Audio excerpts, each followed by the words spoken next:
لہٰذا ہماری کوشش جستجو جاری رہے گی. لبیک یا رسول اللہ. خادم حسین رضوی صاحب کے ساتھ رہتے ہیں شانہ بشانہ ہم کھڑے ہوئے ہیں انشاءاللہ.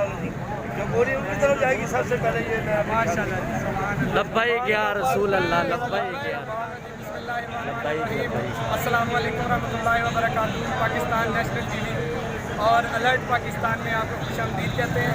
آج ہم تحریک لبیک پاکستان لبیک یا رسول اللہ 5 فروری کو جو کشمیر یکجہتی کی ریلی ہم اس میں موجود ہیں اور ہمارے ساتھ بہت ہی پیاری شخصیت ایک ہے جن کا نام ہے گلو بٹ صاحب. ہم آپ کو ان سے ملواتے ہیں.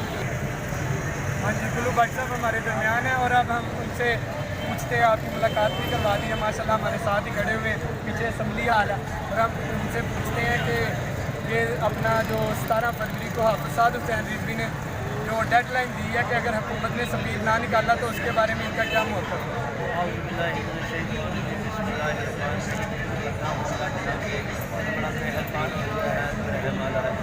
بات یہ میرے پیارے بھائی تاجدار ختم نبوت لبیک لبیک یا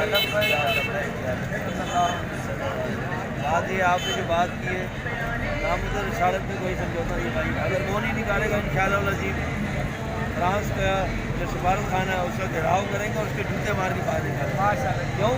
جذبہ مومن ایمان رکھتا ہے اور ایمان کی حالت کا یہی تقاضا ہے تو یہود و نصارہ کو جوتے مار کے باہر نکالا جائے اور اس میں کوئی سمجھوتا نہیں ہوگا. تاجدار ختم نبوت زندہ باد. جو اسلام کے خلاف چلے گا ہماری سے جنگ ہے. یہ ہمارا ایمان, ہمارا قرآن, ہمارا درس, ہمارے نبی کی فرمان ہے. یہ یہود و نصارہ سے ہماری کوئی دوستی نہ ہی ہوگی نہ ہی کریں گے. جو رکھتے ہیں جو سوچتے ہیں وہ ہم میں سے نہیں. یہ ہمارے نبی کا فرمان ہے اور لہٰذا ہماری کوشش جستجو جاری رہے گی. لبیک یا رسول اللہ. خادم حسین رضوی صاحب کے ساتھ رہتے ہیں شانہ بشانہ ہم کھڑے ہوئے ہیں انشاءاللہ.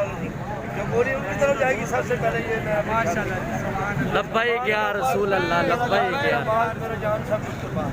اور گلو بٹ صاحب آپ کو ہم نے ماشاء اللہ پہلے بھی 2-3 کانفرنس میں دیکھا کہ ماشاء اللہ آپ نے اس طرح شرکت فرمائی ہے. کبھی آپ نے بات ایک ہے میرا ہدایت ہدایت کی نصیحت کی میں اپنے رب کو نگار گزاری ہونے دیں. میرے مالک مجھے اسلام کے ساتھ اسلام کی طرف سے میری جو بڑھائی میرا شکر ادا کرتا ہوں. اس قابل نہیں ہوں مالک سے دعا ہے میری اس طرح بنا دے میں تجھے پسند ہے. گلو بٹ صاحب بڑی مہربانی آپ نے. اللہ تعالیٰ آپ کو دن کا کام کرنے میں اور زیادہ تبلیغ اور ارشاد کرنے کے لیے اس کی تبلیغ کرنے میں قدم قدم پہ آپ کو ترقی عطا. میرا پیغام بھائیوں